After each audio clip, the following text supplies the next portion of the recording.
everybody. This is Ryan McClanahan with HistoryThroughCards.com. I hope you're all doing very well today. So I want to tell you about Don Bradman, and I've really been very interested in collecting and understanding the game of cricket for a long time now. The first time I got interested in cricket was through a former coworker by the name of Obi-Wan Bill, and I swear the guy knew a little bit about everything, which is awesome. And he's something of a mentor to me in my profession. And so we had started to talk about test cricket, and he was telling me that the games took 5 days or up to it. And I thought, that's crazy to me. I mean, people today who watch baseball complain about the length of the game. In fact, they've always complained about the length of baseball games going back to the 1890s. So, um, you know, Test cricket is something on a different level. But I really wanted to find out more about the game and the people who played it, the players. And one of the best players in cricket history is Don Bradman. And by the way, this is a 1934 emulgated press. And I'll tell you really quickly about this particular card. Uh, Emulgated press, Sportsman of the World, came in sheets, and the collector had to tear apart the sheet to form one card, and that damaged the majority of the cards.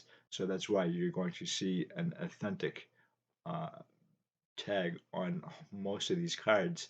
I do like the artwork. It's one of my favorite sets. In fact, I do have a few other cards in this that I am going to tell you guys about at some other point. Um, this is a card that doesn't really come up all that often, and in fact, I really have not seen any cricket cards at shows in the past. It's only been probably in the past, I don't know, 5 years or so that I've started to see more and more cricket cards at card shows. Um, Prior to that, it would be next to nothing. In fact, I didn't even know who Don Bradman was up until a few years ago, and the cards that I do see now at shows are usually Don Bradman's cards, and I will get into Don Bradman's cards and cricket cards a little bit later. However, I want to kind of start out by saying what other players thought of Don Bradman, in particular, a Hall of Famer by the name of Len Hutton.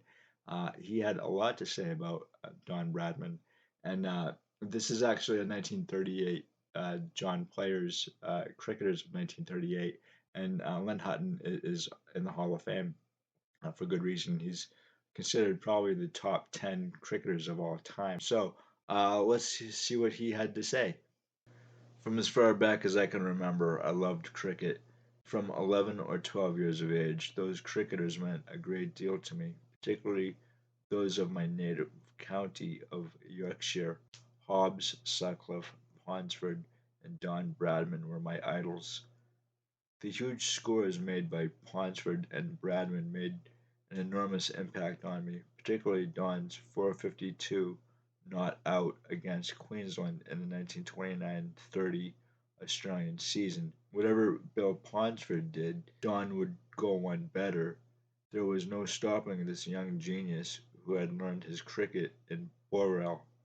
The 1930s Australian team was due to arrive in England in mid-April and was to play Yorkshire at Bradford in early July. I counted the days to this match. In the meantime, I watched Don's triumphant progress through the English counties. In his first innings on an English cricket ground, he made 236. By September, his total had reached over 3,000 runs. In early July 1930, a few days after my 14th birthday, I made my way to the Park Ave cricket ground in Bradford for my first view of the Australians and, of course, Don Bradman. On this occasion, however, my idol made only a single before being given out. I was sad, so very disappointed. I had waited weeks and weeks and weeks to see the run-making machine in action, I was very dejected as I made my way home to Hudsey. A few days after the Yorkshire match at Bradford, the third test match against England at Headingley. England has won the first test at Nottingham. Australia had won the second test at Lord's, Don making a century in both these matches. I was an early spectator on Headingley ground for the first of the third test. My second test was to be as a player. Australia won the toss and soon lost. Archie Johnson caught Larwood, bowled Tate. Don was the number 3 in the batting order, made his way slowly to the wicket that sunny Leeds morning. At lunch he was past his century. At tea he was past his double century, and at close of play his score was 309, not out. This was batsmanship I had never before seen. He made England's attack look very ordinary indeed, and his attack continued. And his attack contained Larwood, Tate, George Gary, and Dick Tidlesley, also Walter Hammond. I had been given to understand that Don Bradman was not very orthodox, and his bat was at times not quite as straight as it might be. On this occasion, and on the many times which I was to see him play in the future, I never saw any part of this play which could not be emulated by any schoolboy who wished to improve his game. I do not believe that any batsman in the world from 1928 to 1940 saw the ball earlier than Don, or moved their feet quicker. Any movement at the wicket to the straight good length ball would be forward or back, not across the pitch. Don had the ideal height for a batsman. His head was in line with the ball and in the correct position to play almost any stroke which he wished. The way in which he found the gaps in the field that July day at Headingley was really remarkable and stuck in my memory. When third man was placed square, he would find the gap between second slip and gully. When third man was moved fine, John would play the square cut. He wanted the maximum from his strokes. He did not believe in hitting the ball hard straight to a fieldsman. Don must have memorized the position of each fielder before the ball was delivered. His agile brain enabled him to place his feet in the best position to play the stroke with maximum safety. Only on one occasion during his wonderful innings of 334 did Don look like losing his wicket. He had made many runs when he ran down the pitch to the slow leg break bowling of Tidlesley. A yard out of his crease, he slipped. It would have been all over for most of us.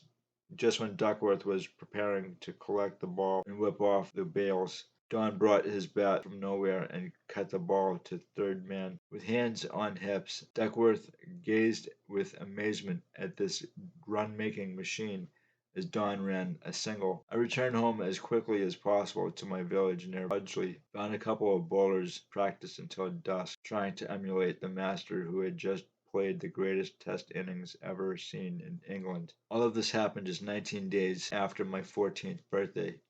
8 years later, at the Oval, Don was the first to congratulate me on reaching 335 to beat his score of 334. He was most generous in his praise of my innings. On one occasion, I was talking to Wilfred Rhodes. I asked him who was the best player he had bowled against. After a little thought, Wilfred said, quote, Don Bradman was the greatest player whom I've ever bowled against, end quote. Why is it that this young man came and rocked the cricket world as no one else had done before? I had already mentioned his height and how quickly he saw the ball, also the speed of his footwork. In this respect, he was like Fred Astaire. But I think there was something else. Don loved cricket as much as anyone has loved this game. I read that much of his early cricket was played on a concrete pitch. This would speed up his movements and enable him to play with great success so soon on those Bewley pitches, which were as near as concrete as it is possible to get. In contrast, the young cricketers in England learn their cricket on slow wickets and are at a disadvantage. It was my good fortune to play in 3 test series against Don. He made many runs against England in my time. I saw him receive what was perhaps the best ball I have seen from Alec Bedster in Adelaide in 1947. The ball moved into him in the air. Don shaped to run the ball down the leg side. On hitting the pitch, the ball became a fast leg break and struck his stumps. It is a strange thing to say that an ordinary good batsman would not have lost his wicket to this delivery. He would not have seen the ball move in the air so early as Don did. Of the many happy months that I have spent in Australia, one evening stands out vividly in my memory. The evening I spent at Sir Donald's home in Adelaide during the 1954-55 tour. The hospitality was excellent. For the first time I realized how versatile he was, also his great love of cricket and cricketers. While batting, his concentration was 150% on the field. As a skipper, Don missed nothing. He could quickly spot any weakness in a batsman's makeup. Don's service to Australian cricket was enormous. No one has done more. To me, what was so impressive was the way that he did it. The bat in his hand on the field or in the selector as administrator. His example was rather wonderful. The story was first published in the London Daily Telegraph. So let's talk about the pros of collecting Don Bradman's cards and collecting vintage cricket cards in general.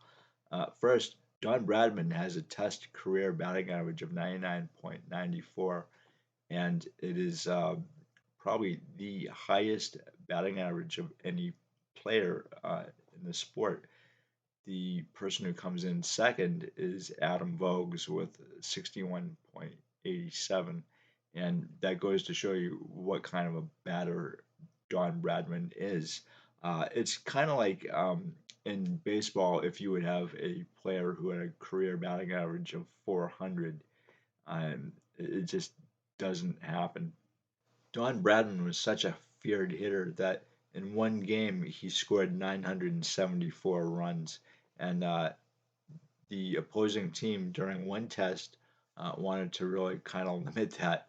So they devised a tactic called body line, and this is where the body line series of 1932-33 really has its infamy. And it was there that they devised this. I think it was used before this, but not to this extent. And what it is it's a tactic to intimidate the batter, and they used it specifically for Don Bradman and Bill Ponsford and Bill Woodfull, three future Hall of Famers. And these guys were really kind of like, if you would think about it, it's the 1927 Yankees, but for cricket, and it's a tactic that's really considered very dirty, and it's banned. And the reason why it's banned is because Harold Larwood uh, pitched a body line to Bert Oldfield, and it cracked his skull. And if you can think of uh, Bob Hadley throwing a pitch that cracked the skull of Mickey Cochran in, I think, 1937, and that ended his career. And this actually did not end Bert Oldfield's career, but it almost ended his life. And Oldfield actually was a veteran of World War One, the Battle of Ypres, I believe, and so he already had what we now consider as post-traumatic stress disorder. Then he had shell shock, and he was in the hospital for 6 months during World War One. And so I can't imagine what this poor guy must have been thinking when this incident happened. But Harold Larwood, he's another Hall of Famer, and he felt really bad about this, and he went out of his way to try to get this tactic banned from cricket. And this brings me to Don Bradman being a notoriously bad hitter on wet surfaces. And there's a particular pitcher or bowler by the name of Headley Verity who dismissed him 8 times, which is really a record. I don't think there are any other bowlers who have done that during his career. But Bradman just, for whatever reason, he just could not get a hit off this guy. And Headley Verity is, I think, probably unfortunately, known more for being killed during World War II, but he was a phenomenal player, and he was actually a POW during World War II, and his injuries caused his passing in a POW camp by the Nazis.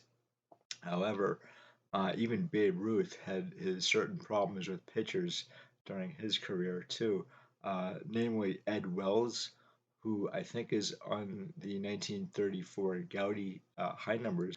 This was the 1948 Ashes series, which Verity had Bradman's ticket.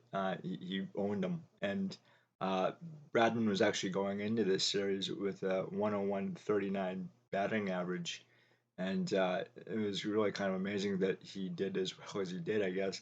But the captain of the team was really angry with Bradman because he knew that Bradman can be a lot better than he was, and a lot of people really kind of placed this event with Bradman not being a good bad weather hitter, and I think there may be some truth to that, but Verity himself said that it didn't matter what he pitched him or bowled him, uh, he could hit almost anything, and you have to kind of ask yourself or wonder if Verity just got lucky that day or something else was going on with Bradman.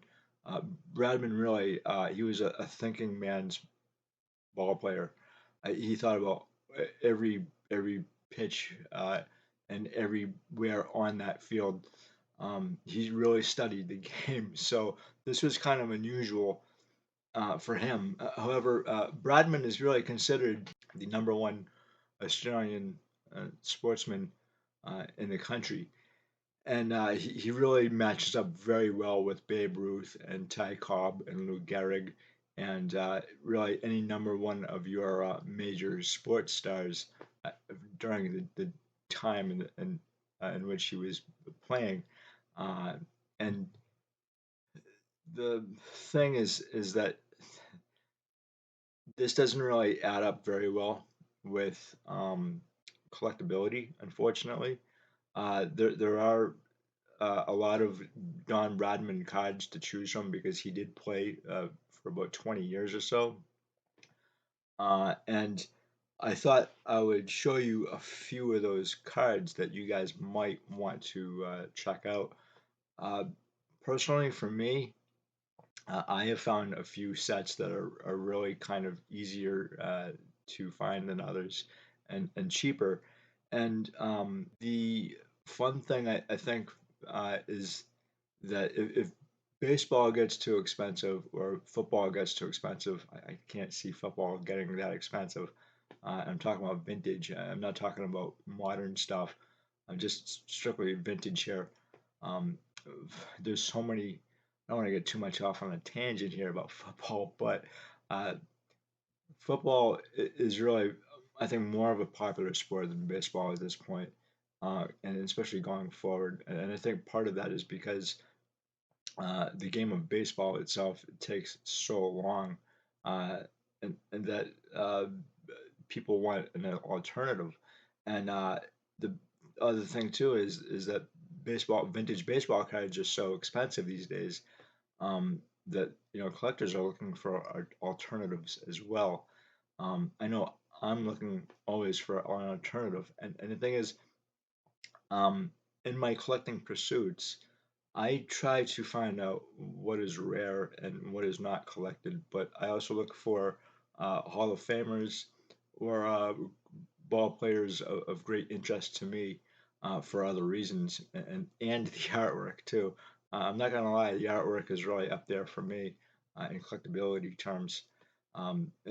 Money for me in the hobby is not something I look at. It's if there was a list, I've said this before to you guys, if there's a list of reasons for me to collect, money would be at the very bottom. And the thing is, with cricket cards, vintage cricket cards, um, they are pretty inexpensive, even for the major Hall of Famers like Jack Hobbs. You can probably get for about $5. Uh, in terms of Don Bradman, His rookie, I believe, is in the 1928 Churchman set or John Players set. He's just got so many cards to choose from, but some cards are rarer than others. The ones that I actually go for, I'll show you right now. Uh, this is a 1930 Cricketers, and it's J. Player and Sons, and I paid $20 for this, and not bad for being the Babe Ruth of cricket. And then I'll show you the back as well, and show you guys these cards in better detail. And then the 1934 J Players as well. This is the Cricketers 1934, and I'll show you the back. Looks like something like this. That unfortunately is a little blurry because my camera does not like sports for whatever reason. Anyway, um, these these two cards and these two sets are something that I probably would pick up if I'm an amateur, if I'm a novice, first starting out in the collect trying to collect cricket cards for the first time. Uh, he's also in this set too, and this is the 1938 J Player again. And again, this is Len Hutton. There's only really, I think, two major rookie cards in this set, Len Hutton and Dennis Compton. Um, Once you start getting into, I think, the 1950s and 1960s, it gets a little more difficult to find cricket cards. And then, so there's like really kind of like three different sections or periods in cricket and cards. You have just prior to World War One, between like I'd say 1896 and 1913, 1914, and then you have I'd say like 1921 to 1939 or so, and that's really kind of the golden era I think of cricket cards. There's so many that were issued. Unfortunately, what happened to the company that issued these cards was bombed during the Battle of Britain, and after that, the company it was still around, but it just never really uh, issued cards again, which is unfortunate. Uh, from what I've heard, a lot of British cards are from this era are not difficult to find for the most part. Uh, the problem is being in America is that a lot of them are not here; they're overseas, and almost all of the British cards that I've had in my own collection, including all of the or most of the cricket cards, I've had to go overseas to grab, and eBay kind of makes that a little difficult, to tell you the truth. Um, if you're doing business over in Great Britain, just understand that a lot of the dealers over there issue or transport their cards differently. I'll show you exactly what that looks like. So I do a lot of business over in France, Germany, Great Britain, and Australia to get cards that I can't get here in the States. And I find that those places are really untapped resources for a lot of these cards that you really can't find here. The biggest concern that I have, or probably gripe, I guess, probably the best word for it, is the way that they're transported and the way they're packaged. So, in particular, this is generally what you're going to get from either France or Great Britain, and sometimes Germany, and a regular envelope. However, uh, when you open it up, actually, I'll show you the back of it too. So it looks like this. They go through customs first, and it usually says card. And I'm glad that these things aren't really valued the way they are here, because generally, I've heard a lot of collectors say that the post office has stolen their cards or misplaced them, and I've had that happen too. So sometimes you don't want to say what is in the package first. However, a lot of times these kind of packages are really kind of flimsy, and what's even more kind of disconcerting is the way they're packaged. So in this case, uh, this particular card just came in this right here. This is a 1953 ABC Gum Film Stars uh, of Michael Rennie, and I'll be talking about him in some other video. And that's it. And this is actually pretty good because it's better than most uh, because a lot of times I'll just find like a regular piece of paper and that's it, and I'll have to go fishing around for it in the package. But a lot of times these things are really kind of flimsy, and there's only going to be a little bit of cardboard, which you can. Let me see if I can give you guys a better shot. So the cardboard is there, and that's really your only protection. And you have to kind of keep that in mind that the hobby throughout the world is a lot different than it is in the United States and even maybe in Canada. A lot of these dealers over across the pond, if you will, they might not understand that these cards actually do have quite um, a, a a limited quantity here in the States, uh, especially with cricket, because cricket is not really it's not really that popular here as it is around the world, and it's really not really seen either. There's only been, I think, a few times I actually have seen cricket cards at a card show, and it's been quite recent. Like I said, within the last 5 years.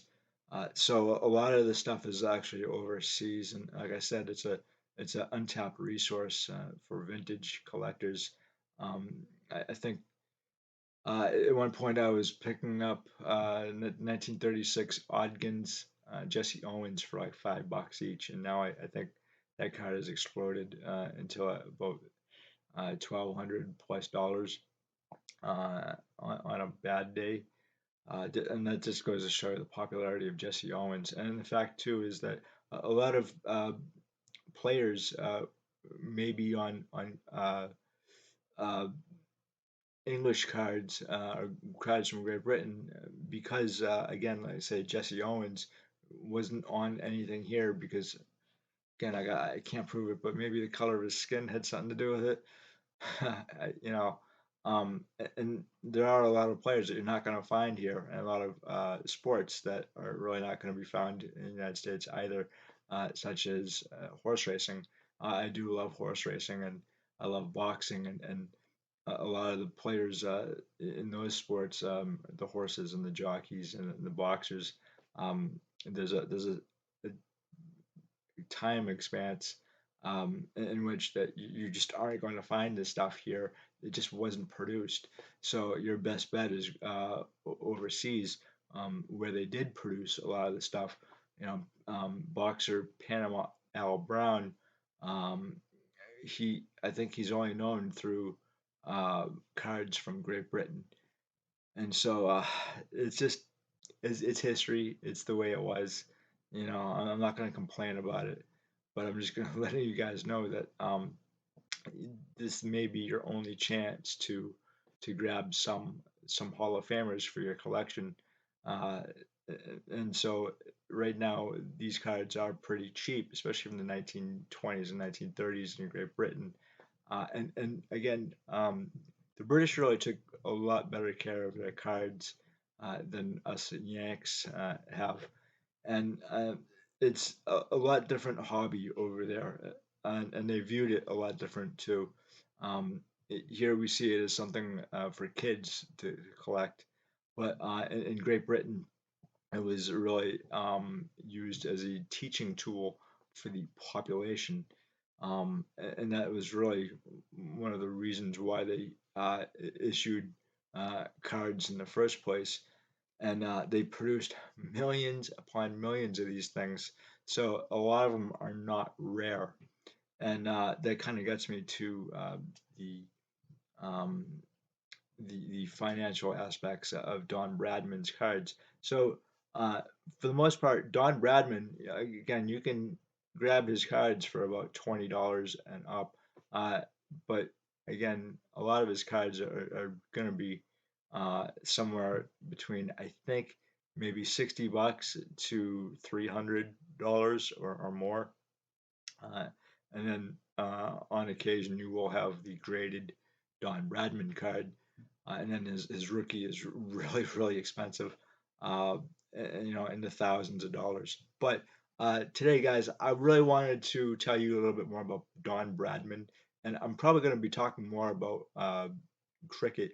And the other thing, too, about cricket is the statistics. And uh, the statistics, it's one thing to talk about Don Bradman and his phenomenal statistics, but it's something completely else to understand what that is, what they are. One of the drawbacks of cricket is that it takes a long time to play out a game. The other thing too is that you need some perspective in order to understand what is going on as well. And if you don't know the lingo and the terminology or the phraseology of what is going on or what the bats and everything else they use. So, for instance, um, a wicket is a base, and there's the ball, which is slightly smaller than a baseball, but it's harder than a baseball as well. And the bat is made of willow wood. The width is 4.25 inches, while the length is 38 inches.